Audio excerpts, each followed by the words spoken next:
Hey everyone, it's your friend and host, Courtney Turek, and welcome to Bold Moves, Confident Choices, the podcast where we own our path, make fearless decisions, and get real about what it takes to turn bold ideas into reality. In today's episode, we're chatting with Kat Hurd, who's made bold moves and confident choices to build something incredible. A little bit about our trailblazing guest. Kat Hurd is rewriting the rules of medical device sales.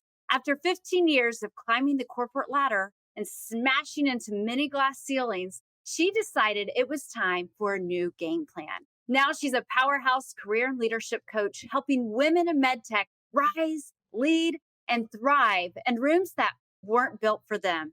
From confidence building to boundary setting, she's on a mission to help women create careers that look good and feel better. Get ready to take notes. So, Kat, welcome and thank you for being on Bold Moves, Confident Choices. Thank you, Courtney. And thank you for that lovely introduction because you summed it up so perfectly, especially that last line of just the idea of making careers that look good, of course, that are great growth opportunities, but that feel really good too. So thank you.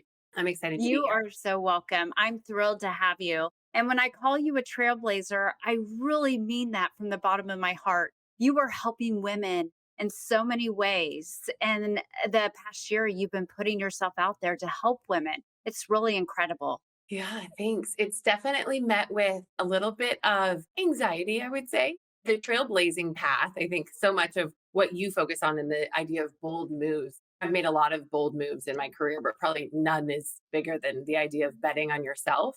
And what I recognized this past weekend, because I had the opportunity to see a lot of my former customers, physician customers, there was a lab in town here in Scottsdale. And what I recognized is because it's such a different path that I'm headed on now, and there really hasn't been anyone who's focused just on women in medical device. There are definitely a few career coaches out there, leadership coaches for medical device. That's a known entity, but because it's such a different path, that it actually really makes other people nervous too. And so that was an interesting revelation to have and be able to talk with them and help them understand what I'm doing, not just to help women in medical device sales, but to really help advance the space as well. Because I'm focusing on sales, focusing on leadership, and then, of course, focusing on how we support the ecosystem that is the interventional pain and all of those different industries that medical device supports. I love how you just said the whole ecosystem. It's just not one component, women, it is our entire system.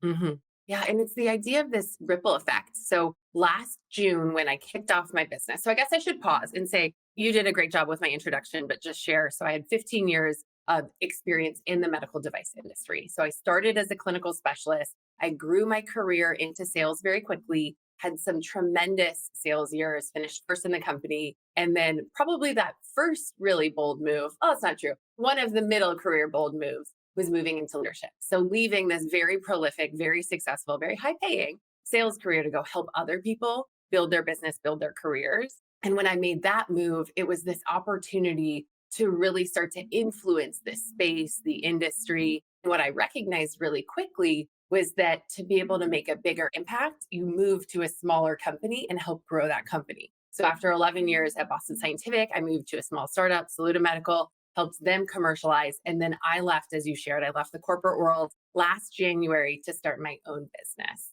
and really focusing on helping women. And I coach some very brave men who are interested in exploring their thought processes, their ideas, how they integrate into a really healthy work and leadership environment from a medical device standpoint. So now, really, what I focus on is helping within that ecosystem, not just pushing to say, oh, women should have additional opportunities because they're women and they should just be given this like leg up. That's not the case at all. This is about looking at the systems that we work and live in, helping women work strongly and more aligned in those systems, because that's a really important part. And then also advancing the systems as a whole. So giving the women the skills to work within the systems as they're built today, but then making changes that have this broader ripple effect in the ecosystem. And where it started last year was actually in June in Chicago, the Women Innovators in Pain Medicine, which is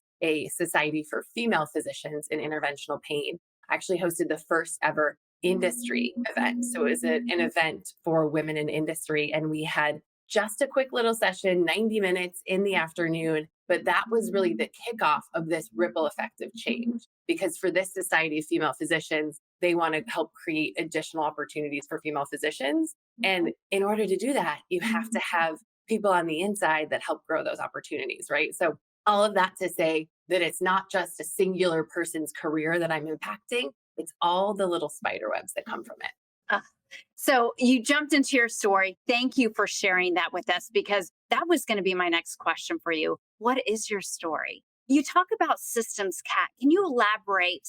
That's a very vague word. Can you share what you mean by systems? Yeah, so systems, you can call them systems, you can call them processes, you can call them SOPs, whatever word aligns with how your brain works. But the idea is you create these steps, and it's steps that you take that help you get where you want to go. And being really clear, we talk about strategy, and strategy is like the overarching umbrella. But in order to support strategy, you have to have the systems within that help you do what you need to do. So a super basic example would be like, what are the steps you take in the morning when you get up, right? Do you snooze your alarm when you get up and your feet hit the ground? Are you taking the dog out first? After you take the dog, do you come home and brush your teeth, start your coffee, right? It's all of those little steps that you take that help get you to your desk in the morning and be ready to work on a high level. So I work with women on building out those systems, and also not just building systems from square one. They don't have to reinvent the wheel. I've built a lot of those systems in my career. And so it's sharing how you use those systems in the professional world to be really successful. So, what I'm hearing you say, Kat, is really it comes down to your strategy. We all have to have a strategy in place in many ways, right? Mhm. Let's break it down, make it simple, actionable steps that can help us to deliver what we want to deliver. Yeah, it is. It's the strategy and knowing what strategies to take. I'm sure you've had experiences in your life, Court, where getting into a new role or being in a role and being successful and not knowing what's next, then unless you have someone next to you who has parallel experience or above you that you can watch and follow, it can be really challenging to figure out what your options are for where you go next. And so that's a lot of working with a coach. I do group coaching, I do one-on-one coaching, and a lot of what we focus on are the tools and skills to build those strategies and then go execute on them with the systems that will support them. Which is so great. I have to admit to everybody, I used to be a fly by the seat of my pants girl. I think And we it all has, okay, good. Because it hasn't been until I've matured a little that I am so structured. It's almost crazy. I still love change, but my systems, as you call them, are very regimented. Yeah. And what that does, the beauty of a system is it also frees up brain power because then you're not thinking. Because, girl, let me admit, I still love a little fly by the seat of my pants moment. Like, I thrive on adrenaline. I am this airport challenge of like getting to the airport 15 minutes beforehand to see if you can make your flight. Like, I accepted that like 15 years ago. I love those moments. But what happens is when you create systems, those processes that you follow, brain, they become habits, right? And they become routine. And that frees up your processing power to focus on the things that really matter. Are you a woman in medical sales who's doing all the right things, such as doing the work, building the momentum, and starting to win? But you know you're capable of so much more. Well, listen up. Kat Hurd's 3-day workshop, The Successful Sales Rep, runs July 8th through the 10th and gives you the proven system top performers use to grow, lead with influence, and turn your territory into a thriving business. You've got the talent. Now let's build the system. Go to kathurd.com/success to grab your spot on the wait list. Registration opens June 23rd, 2025. Okay, Kat, we could talk about this aspect all day, but I really want to get to what was your big, bold, or confident move in life that took you to the next level personally or professionally? Oh man, I love this question. But it also, as I was reflecting, because I love listening to your podcast and hearing other people's bold, confident moves. And then now sitting in this seat and having this conversation with you, I reflect and realize, man, it has to be so hard for those people to pick just one. Because when I look at my career, each moment has been defined by a big, bold move. I got into med device because I was willing to move anywhere. And so I graduated grad school, hopped on an airplane a week later, and moved to Arizona, knowing no one. I'm starting with Boston Scientific as a clinical specialist. I had 2 suitcases. I came to Arizona and literally acquired everything I needed to live. And so if I look at it, there's these big moments throughout my life where I've had that, but none of them have been more influential. I think there's two. I'm going to go part 1 and 1.5.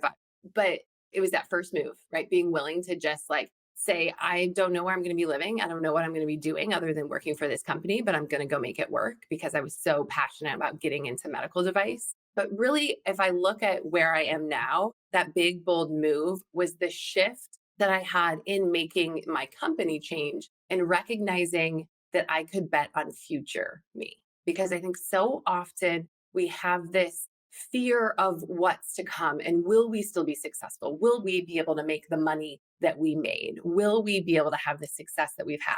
Are we sure it wasn't luck? Are we sure it just wasn't great timing and conditions? And when I made that move from the company I'd been with for 11 years to say, no, I'm betting on future me. I'm not just betting, I'm confident in my ability to figure it out and grow. And that's also what allowed me that power move, gave me this broad national opportunity to build influence and empowered me to make the move I made last year to be sitting here with you.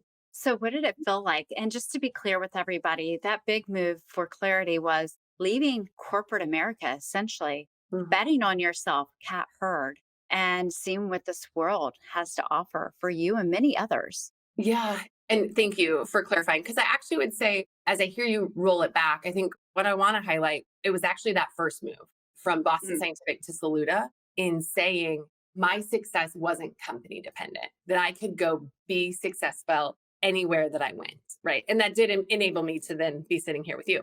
But that's the thing I would encourage everyone to find your power. That was a really powerful and also very scary move for me because I spent the entirety of my career at one company in medical device world and saying that I was going to go out and branch into this new venture and be confident that I could scale my skills, my strategies, my systems into success in another format. It was that first proof of concept that felt like the biggest, scariest, boldest move.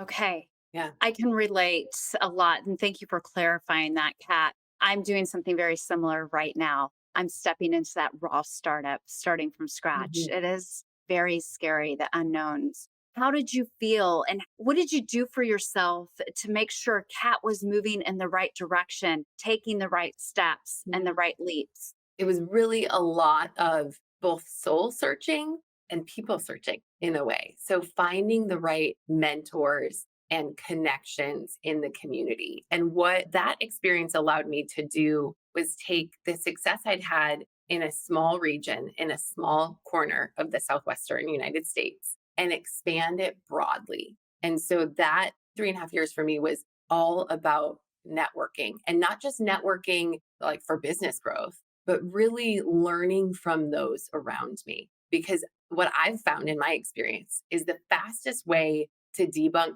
fear is to build confidence by building connection, by being so grounded in the community around you that you look at it and not only do you become better because of those connections, but you integrate yourself into the community in a way that your success becomes inherent and inevitable. And they lift you up, that community, right? They Mhm. make you want to take the Yeah. big important step with the action, take action. Like fear is also about taking action. You have to have community surrounding you. I love that. Yeah. So when you found this community, Kat, did you find it within Saluda? Did you find it outside? How did you go about starting this process? Because I know there's many people out there that are wondering how to do this very exact thing. Yeah. For me, community building wasn't just tied to one vertical of my world, right? It wasn't just the organization at Saluda. Now, admittedly, because when I joined Saluda, I think we were still smaller than like 30 people in the US. So I definitely built community there, but that community, I connected with all of them pretty quickly. it was about not just connecting with future customers. It was about connecting with people so the physicians, the decision makers, the key industry people in all of the companies that touched the world that I was working in. So I know we haven't ever gotten to meet in person, which is wild, but my colleagues and my friends will say that I'm the person at like an event who will go up to everyone, talk to everything, including the brick walls, and just really start those conversations. And so the recommendation I would have, to go back to your question of how do you start, you have to start small and really recognize that in the start of building your community. So it's different than networking for a job. Building your community at the start is being curious about who's around you and building connections to explore, to understand. So it's different than this purpose of I'm going to grow my business or I'm going to go get my next job, but being curious about what's around you. And that's when I think about the thing that's been transformational for me, it's being willing to experiment and understand new ideas. And that's come from those community connections. So, to dig deeper, when you say small, can you give us some examples? Because that's still hard for many of us to wrap our mind around. Is that small within your company? Mhm. Is that small outside of your company? Can you Yeah. show us, talk about how you layered the small ones and then moving out to the bigger? Yeah. So I'll go outside of the company because I would say this, if you aren't making basic connections in your company, then you need to start there, right? You have to be connected within your company unless you know that you're going to be leaving, right? And so those basic company connections,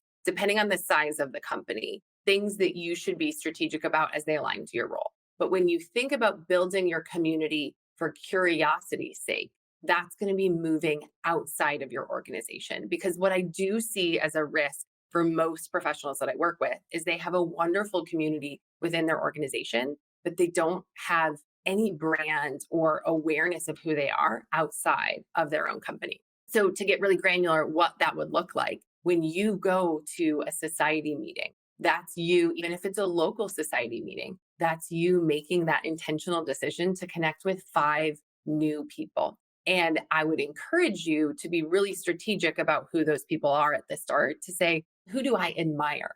Who do I aspire to be? And then making that introduction. Or here's another one, who's doing something really interesting? I think so much of what our networking becomes is who has something that I want or who can do something for me. We really have to move away from this transactional piece. When it's transactional, the person on the other side can feel that. And now, naturally, as you build relationship and rapport, there will become this synergistic, like, how can I help you? How can I help you? But my recommendation is not to start there. So when you start small, it's 5 folks at the next society meeting or conference or local rep meetup, even, right? Meeting the local managers, getting to understand their perspective. But the next time you go somewhere that isn't just a your branded company event, you find 5 folks, you build that initial in person introduction. And then this is key, you have to follow up on that connection. Because if you don't do anything, then they aren't going to really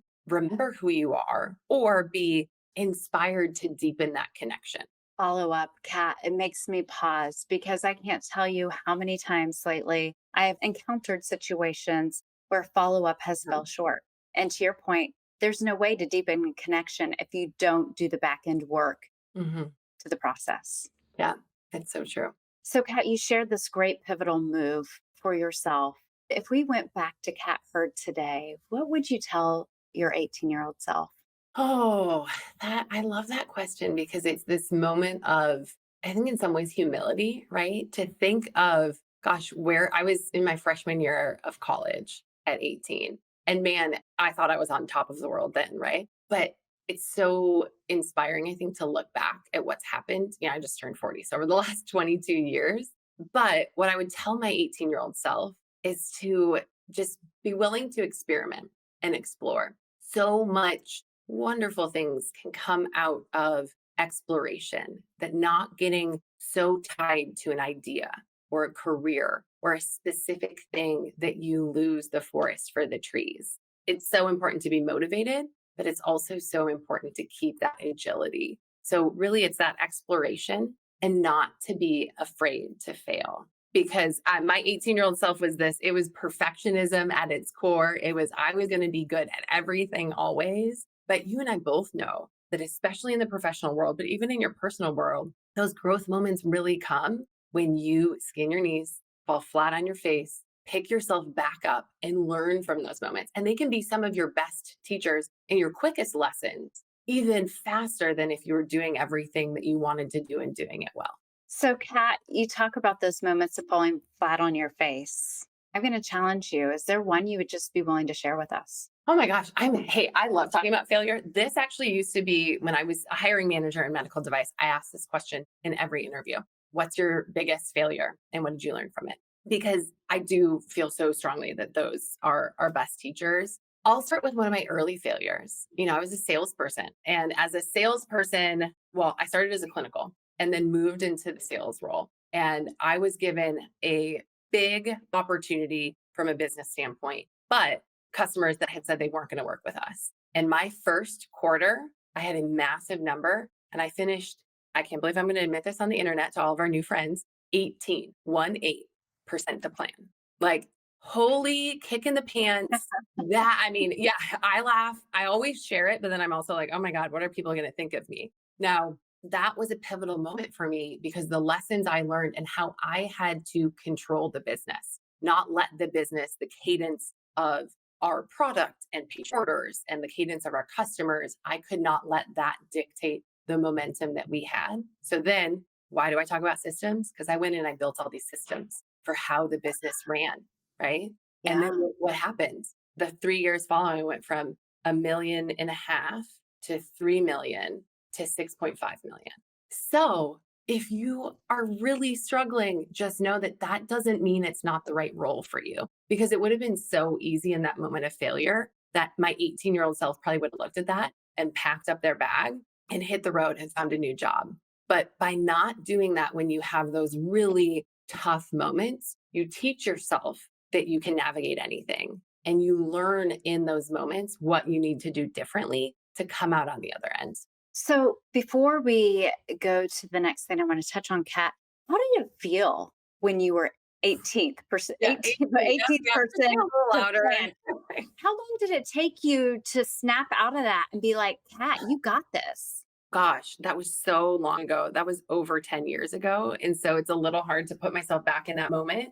It did not take me as long as you would expect to snap out of it. My background, right? My training, my abilities, and Court, I know we've talked about this before, but I grew up danced competitively for a very long time. And challenges and failure in that arena are very common, and needing to have that resilience. And so when you fall down on stage, you don't just stay down on stage. And for me, so that was a fall down moment, but that was a moment I got right back up. I will say the thing that was the key difference maker was that I didn't just get back up and decide to run the same plays again. I got back up. I went straight to my manager and said, this can never happen again. I need your support to dive deeper into my business. I started pulling additional resources in the company, people I really admired, people whose work I wanted to emulate, and started working with them to say, okay, what do you do that's really successful? What do I need to refine? And so I didn't stay down very long. And I will recommend to anyone, when you get down, the faster you can spring up, the more likely you are to use that to build momentum. It truly is just like, it's like the physics of it. A body in motion stays in motion. So if you go down and come up, then it becomes like a springboard. But if you go down and stay down, it's really hard to build momentum after that. So good to hear because, to your point, people could go either way. Yeah. And I've never thought of it in the way you just explained it, but makes complete sense. So, Kat, we've talked a lot today, and the takeaways that I'm soaking in from this conversation are to have a system in place, Mhm. a process. You can create it. Anybody out there can create this, while you can also help people create this because you've gone through it multiple Yeah. times. Number two is stay curious. Go out there. Your network has power. Mhm. Community. It's okay to start small, Yeah. but make sure when you meet those people in your community, you have the conversation, you follow up. So you really start the engagement and start to create that unity with them. And last but not least is explore, which also goes into curiosity with me. Yeah. It is a form of curiosity. But don't be afraid. Don't let your fear hold you back. Yeah. And as we bring this to an end, which I can't believe, it's always a whirlwind and time flies when I'm talking to you, Kat. What would you like to leave everyone with today? Oh, there's so many things I would love to say. And Court, thank you for summing it up so wonderfully because it really is that curiosity and exploration and resilience. I'll tie that in. But the thing that I want to close with is that if I can inspire you to do anything, it's have confidence and belief, profound belief in future you, because you have figured out 100% of the situations that you've been in that have led up to where you are right now, sitting here and listening to this podcast. You have always figured it out. It may not have always been pretty, but know that you will. And then the other caveat I'll say to that is know that you don't have to do it alone. And in that not doing it alone is recognizing that you have the support, the systems, and the resources to go out there and be successful by building that strong community, finding those mentors, finding those coaches, and not reinventing the wheel. Because that's the key piece here too, is being resilient, exploring, having confidence in yourself, but know that you can find the cheat code and do things faster and even bigger than those around you. Thank you so much, Kat. Now, if people need to find you, where can they find you? Where can they find Kat Hurd? Oh, yes. Come hang out with me on LinkedIn. That is my biggest social platform. I'm also, of course, you can find me on the web, kathurd.com. If you want to hear a little bit more about my story, I share that on my website. And I'm actually, Court, I'll say, I don't know when this is going live, but I have some really fun group coaching and masterclass work that's coming up. So please find me on LinkedIn. If you listen to this, pop in the DMs. I'd love to hear about you and your moment of exploration in your career and your moment of failure and cheer you along in your journey. Well, Kat, thank you so much for being here today. It's been an honor to have you. Keep being a trailblazer, and I'm going to keep following your journey and Thanks, Court. being a friend for sure. Very grateful for you, Court. Thank you so much for the conversation today. I enjoyed it. Thank you. And to all my listeners out there, if you like this episode, please download, share, leave a comment. It'd be much appreciated. Welcome again to Bold Moves Confident Choices. Be bold, be confident, and more importantly, be you. Thanks. Thanks for tuning in to Bold Moves Confident Choices. Remember, the boldest moves come from trusting ourselves and taking action. If you love this episode, don't forget to subscribe, leave a review, or share with someone who needs a little extra boost to boldness. Until next time, be bold, be confident, be you. Thanks.